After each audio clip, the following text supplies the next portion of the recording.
Bra Studio.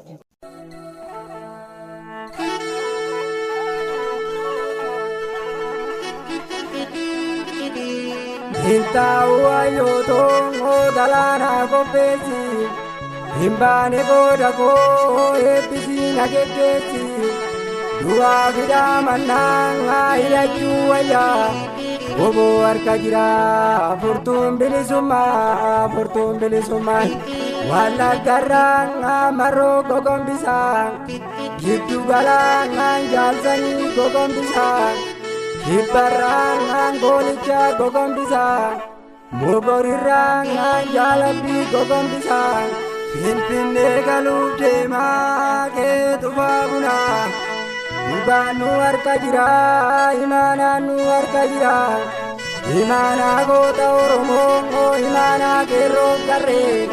Galmanga utijira, mera pilu kata, mangkuto noromia, mali mali, ya oromo mali mali, ya sabako mali mali, ya komoko, leto kuma ke jalesi, luti kate alagani, luti kate govanani.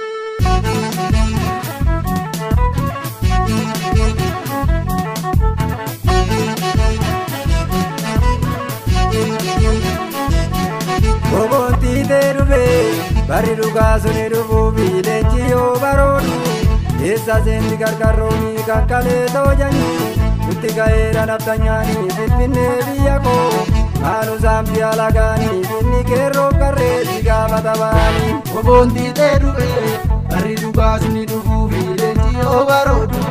Esa sendi karkaroni kankale tojani, utika era naptanyani pinne biyako. Amnu samti alagani demi kero karre siga batabarani. Kogonti derube adu koranjenne, kogonti derube belab debu jenne, kogonti derube kayo manabae, kogonti derube kogo abdi sabai, kogonti derube diya ke dipjete, kogonti derube dubu ke kusane. Kogonti derube bari ruga suni rubu bilenchi yo barodu. Esa senti karkaroni kankale tojanyu, nuti gaera naptanyani pinpinne biyako. Anu zamti alagani dinni kero karre siga batabarani.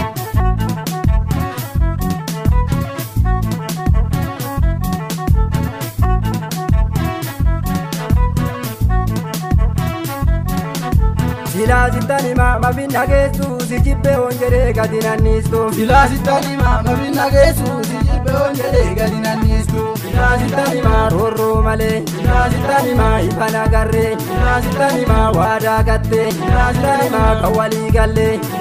Sila sitani ma binna gesu si jibbe onjere gadinanistu. Sila sitani ma binna gesu si jibbe onjere gadinanistu. Nyate dugde kai galinarra warri soda sikomatu kanarra. Nyate dugde kai galinarra warri soda sikomatu kanarra. Himne lola maliftenya barri barana kuni gada kenya. Himne lola maliftenya barri barana kuni gada kenya. Koya obo nori sena gotota santuna bochisa kunolali. Koya obo nori sena gotota santuna bochisa kunolali.